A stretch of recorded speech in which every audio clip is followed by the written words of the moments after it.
ጾም ማለት ሌላው ረሃብና ጥም ነው። ጾም ማለት ምንድነው? እኛ ሳይርበን ብንጾም ደስ አይላችሁ?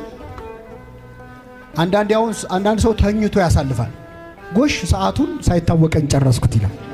አሁን የሰው የሚፈልገው ምን ሳይለው እንደውም ይላሉ አፍ አውጥቶ ደስ የሚል ዛሬ አንድ ሳይርበን። መጽሐፉ ምን ይላል? ስለ ጽድቅ ምን የሚሉ የሚጠሙ ረሃቡ ይፈልጋል። አባቶቻችን ይገርማቸዋል። ውሃና ህብስት አቅርበው ፊታቸው እያዩ ይጾማል። እያዩ ምን እንዲላቸው ማለት ነው? እንዲርባቸው።